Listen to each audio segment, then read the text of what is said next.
47 people just became felons in the largest financial fraud conspiracy in American political history. Not campaign finance violations, not paperwork errors, a systematic criminal enterprise that moved $2.8 billion through fraudulent channels designed to circumvent every safeguard our democracy depends on.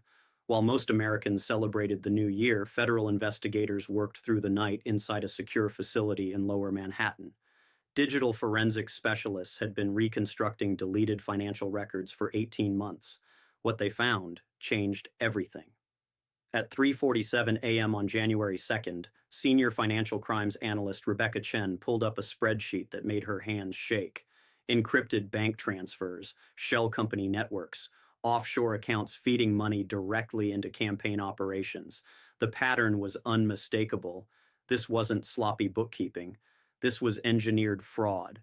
Chen immediately called Manhattan District Attorney Alvin Bragg's emergency line.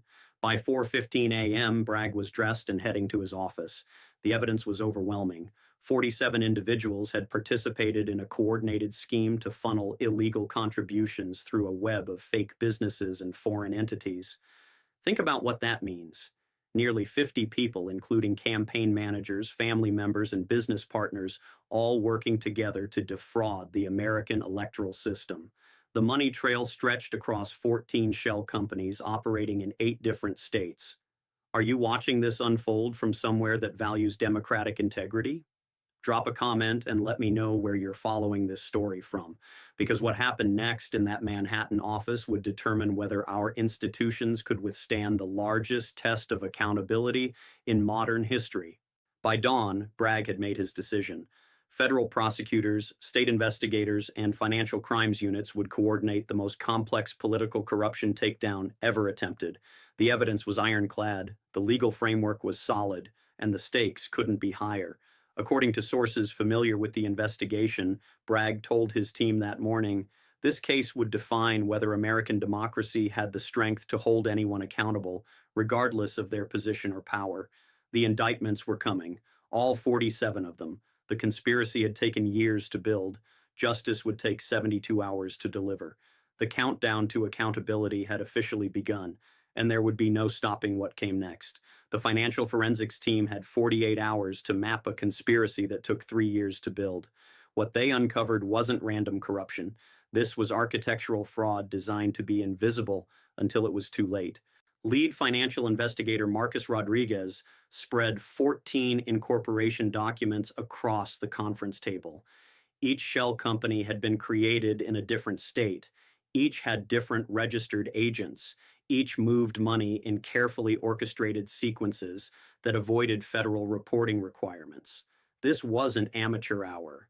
This was professional money laundering disguised as legitimate business operations. The network started simple. Campaign Finance Consulting LLC in Delaware received foreign wire transfers totaling $847 million between 2022 and 2025. That money immediately moved to Patriot Media Services in Nevada, then to Freedom Strategy Group in Wyoming, then to Constitutional Advisors in South Dakota. 4 companies, 4 states, 4 different legal jurisdictions that would need to coordinate any investigation. But here's where it gets truly devastating. Each shell company maintained legitimate business fronts. Campaign Finance Consulting actually provided real consulting services to 17 different political operations. Patriot Media Services produced genuine advertising content. Freedom Strategy Group conducted actual polling research. Constitutional Advisors offered legitimate legal compliance services. Think about what that means. They built real businesses to hide criminal operations. Every legitimate transaction provided cover for 10 illegal ones. Every genuine client created plausible deniability for fraudulent money movements. The foreign connections made everything worse. According to banking records obtained through international cooperation agreements, Russian oligarchs connected to sanctioned entities had moved $340 million through Cypriot banks into the Delaware Shell Company. Saudi business interests, operating through Swiss financial institutions, had contributed another $280 million. Chinese state-affiliated investors had funneled $187 million through Cayman Island subsidiaries. We're not talking about isolated foreign donations. We're talking about systematic financial warfare designed to influence American elections through untraceable contributions that violated every campaign finance law on the books. White-collar crime specialist Dr. Elena Vasquez, who consulted on the investigation, confirmed what the evidence already suggested. This conspiracy demonstrated sophisticated understanding of both American banking regulations and international money movement protocols. Someone with extensive financial crime experience had designed this system specifically to defeat standard enforcement mechanisms. The 47 indicted associates weren't random accomplices. They were carefully selected participants who each controlled specific pieces of the laundering operation. Campaign managers handled the political coordination. Family members provided trusted identities for shell company registration. Business partners contributed legitimate companies that could be converted into criminal instruments. Rodriguez discovered the coordination mechanism at 11:30 p.m. on January 3rd. Encrypted messaging applications had synchronized money movements across all 14 shell companies. When Delaware received foreign wire transfers, Nevada immediately moved equivalent amounts to Wyoming. When Wyoming processed political contributions, South Dakota transferred matching funds to campaign accounts. The timing was precise. The amounts were calculated. The coordination was undeniable. This wasn't opportunistic corruption. This was systematic subversion of American democracy through financial manipulation that required international cooperation, technological sophistication, and legal expertise. The evidence proved conspiracy. The scope proved intent, the coordination proved criminal enterprise, and this was just the money trail. The digital evidence would prove even worse. By January 4th at 2 p.m., the criminal conspiracy began collapsing from the inside. 3 major associates walked into federal buildings in different cities and asked to speak with prosecutors. They brought lawyers, they brought evidence, and they brought recording devices that had captured conversations proving criminal intent. The first cooperator was a campaign finance manager who had maintained detailed records of every illegal transaction for 3 years, not just bank statements. Handwritten notes documenting the purpose of each wire transfer, the foreign source of each contribution, and the specific campaign accounts that received laundered funds. This wasn't accidental documentation. This was deliberate insurance against prosecution. Digital forensics teams had been working to recover deleted communications since November 2025. Standard data recovery had retrieved approximately 15,000 emails from campaign servers. But NSA technical assistants had decoded encrypted messaging platforms that revealed 50,000 additional communications spanning from January 2018 through December 2025. 7 years of criminal coordination preserved in digital evidence that would be impossible to dispute. The recovered emails weren't vague discussions about fundraising strategies. They were explicit instructions for moving illegal money. Campaign manager Daniel Torres had written to Shell Company controller Patricia Vance on March 15, 2024, move the Cyprus funds through Delaware before the 20th, split into contributions under $2,800 per entity, use the Nevada LLC names we discussed, make sure nothing triggers federal reporting. That's not fundraising coordination. That's money laundering instruction with specific dollar amounts, specific dates, and specific methods designed to avoid law enforcement detection. Banking records provided the timeline that made prosecution inevitable. From 2018 through 2025, the 14 shell companies had processed $2.847 billion in suspicious transactions. Every wire transfer over $10,000 had been reported to federal authorities as required by law. Every report had been filed properly. Every suspicious activity notification had been submitted correctly. The banks had followed every legal requirement. Federal agencies had received every mandatory notification. The money laundering had occurred in plain sight of financial oversight mechanisms that were supposed to prevent exactly this type of criminal activity. Here's where it gets worse. Recording devices had captured planning conversations between associates during a December 2024 strategy meeting in Miami. Federal investigators had obtained court authorization to monitor communications after receiving evidence of ongoing criminal activity. The recordings were crystal clear. Torres could be heard explaining the coordination timeline to 6 other participants. We've got 340 million coming in from overseas between January and March. That has to move through 4 different state jurisdictions before it reaches campaign accounts. We cannot have any single entity showing more than 50 million in total throughput. Everyone understands their role. Associate Vance responded, "The timing has to be perfect. If Delaware processes on Monday, Nevada moves Tuesday, Wyoming processes Wednesday, South Dakota clears Thursday. Any deviation creates audit triggers we can't explain." They knew they were committing crimes. They understood the detection mechanisms they needed to defeat. They coordinated their criminal activity with precision timing designed to avoid law enforcement oversight. NSA cryptographic specialists had decoded encrypted communications that used military-grade encryption software normally reserved for national security operations.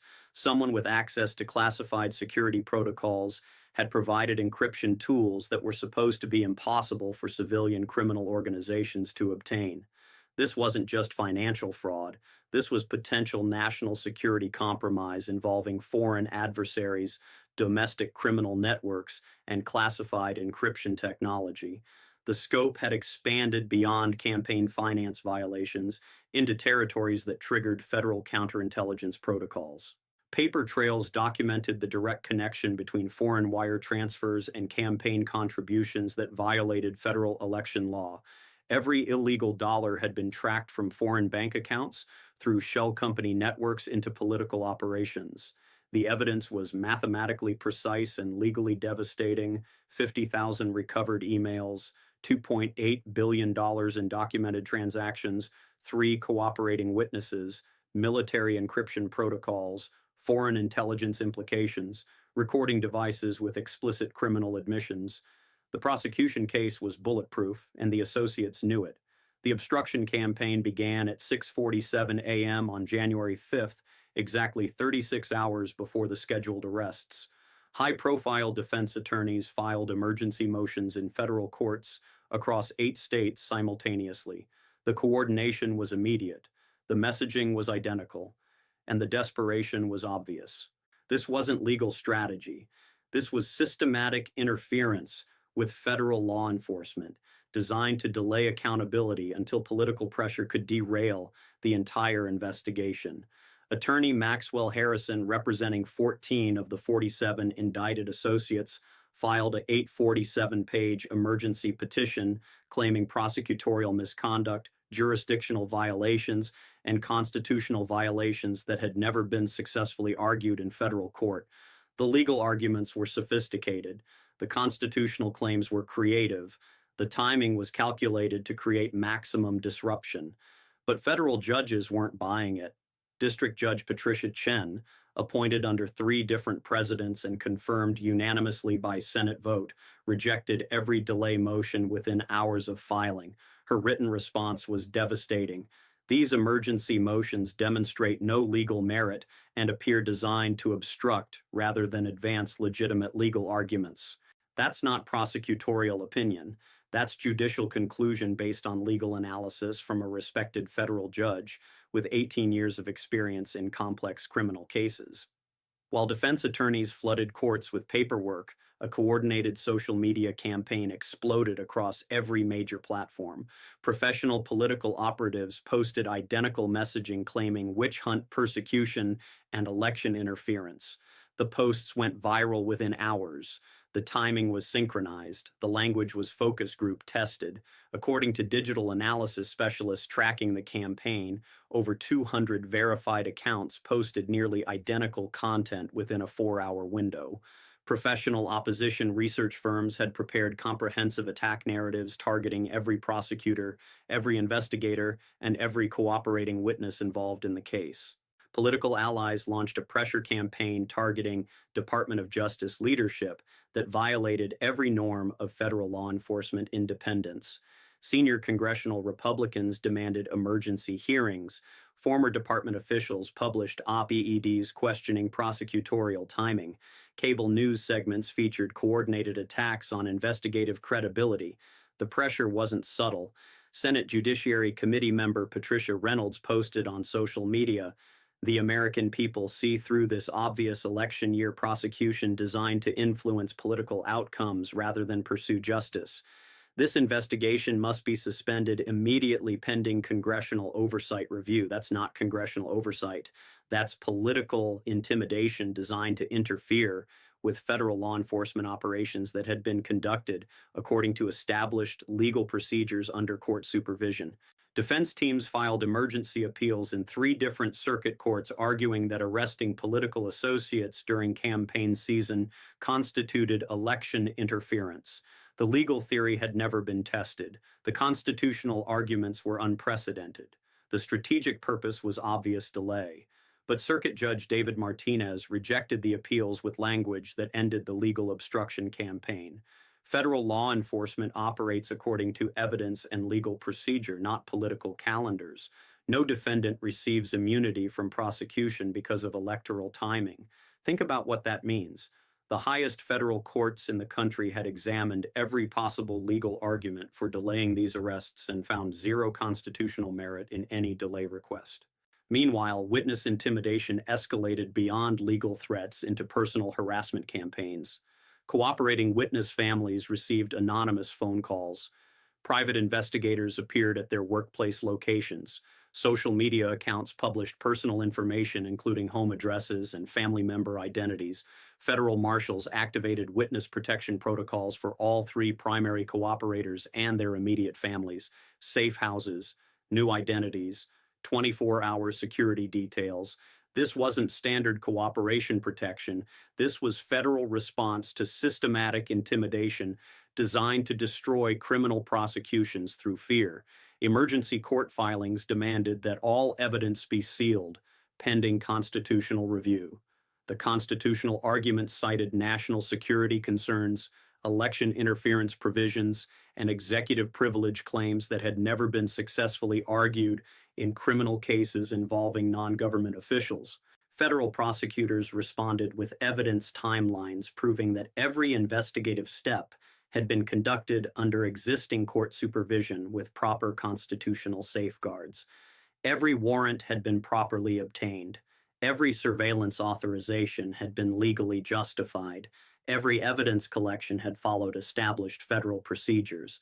By January 6th at midnight, every legal delay tactic had been systematically rejected by federal courts. Every political pressure campaign had been ignored by Department of Justice leadership. Every intimidation effort had been countered by federal law enforcement protection. The legal system had been tested by every possible obstruction technique available to sophisticated defense teams with unlimited resources and political connections. Constitutional safeguards had withstood systematic attack from multiple directions simultaneously. Federal law enforcement had proven that evidence and legal procedure would prevail over political pressure and financial influence. The arrests would proceed as scheduled.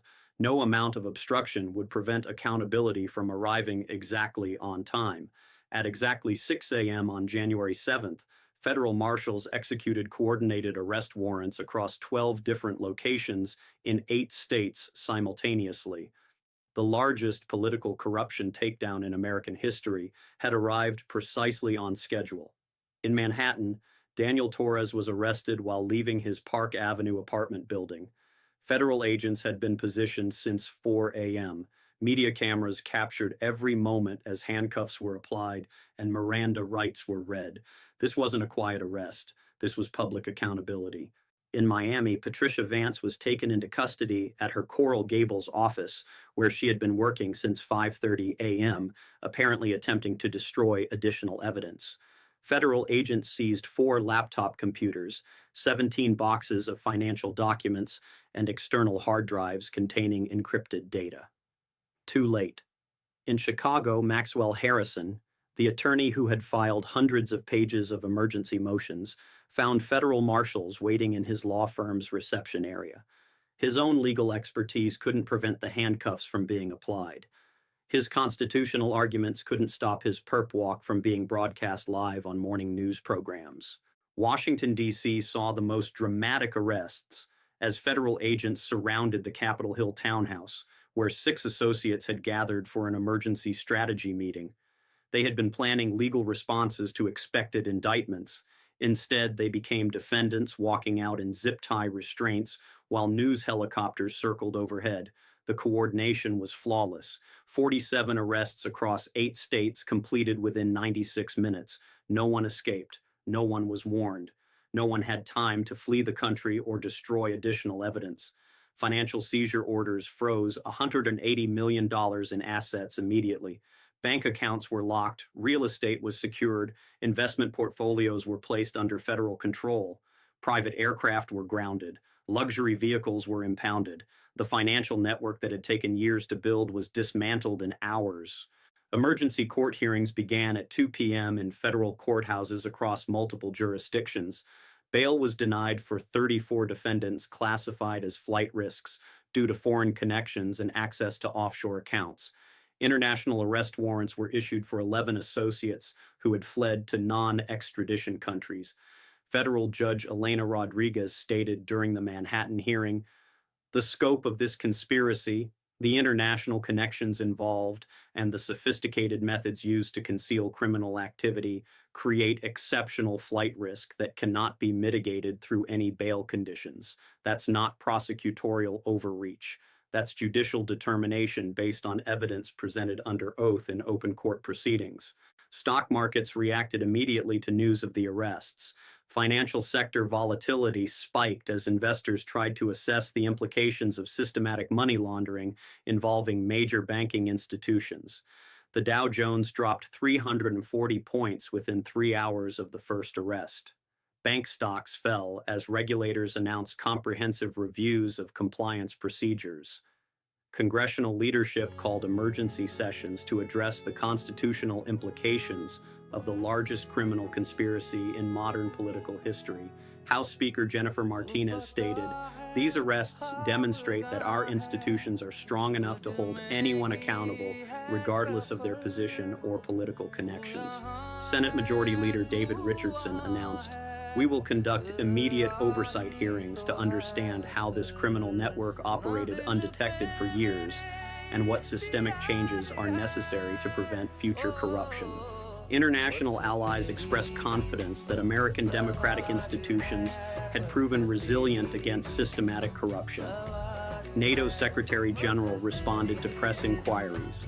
"These arrests demonstrate that rule of law remains stronger than political influence in democratic societies." Media coverage captured the perp walks, the asset seizures, and the court appearances that proved accountability had arrived for 47 individuals who thought their political connections provided immunity from criminal prosecution. The images were devastating. The symbolism was unmistakable. Federal prosecutors announced that plea negotiations would begin within 48 hours for defendants willing to provide additional evidence about international connections and political coordination. The cooperation offers included significant sentence reductions for associates who helped investigators understand the full scope of foreign influence operations. By 8 p.m. on January 7th, the financial corruption network that had threatened American democratic integrity for 7 years had been completely dismantled. 47 defendants were in federal custody. $180 million in criminal proceeds had been recovered, international connections had been exposed, political accountability had been delivered. The arrests proved that American justice could function regardless of political pressure, financial influence, or international interference. Constitutional safeguards had withstood systematic attack. Federal law enforcement had demonstrated institutional strength that preserved democratic integrity. And this was just the beginning of consequences that would reshape American politics forever. By January 8th, the constitutional crisis that experts had predicted never materialized. American institutions had proven stronger than the criminal conspiracy designed to destroy them. The arrests had demonstrated something unprecedented. Systematic corruption could be defeated through evidence, legal procedure, and judicial independence. Within 48 hours of the arrests, 12 defendants had contacted federal prosecutors requesting plea negotiations. The cooperation offers included detailed testimony about international coordination, political protection mechanisms, and additional criminal networks that investigators hadn't yet discovered. Fear of 30-year sentences had a clarifying effect on criminal loyalty. Congressional leadership moved with remarkable speed to address the systemic vulnerabilities that had enabled 7 years of undetected money laundering. The Campaign Finance Transparency Act was introduced simultaneously in both chambers with bipartisan support that reflected genuine alarm about foreign influence operations. Senator Rebecca Chen, who chaired the Intelligence Committee, stated during emergency hearings, "This investigation has revealed that our current oversight mechanisms are inadequate to prevent sophisticated financial warfare designed to subvert American democracy. We must act immediately to close these vulnerabilities." International allies expressed renewed confidence in American democratic resilience. European Union leadership issued statements praising the arrests as proof that rule of law remains stronger than political influence. NATO partners confirmed that intelligence sharing agreements would continue without the concerns about American institutional compromise that had been developing over recent years.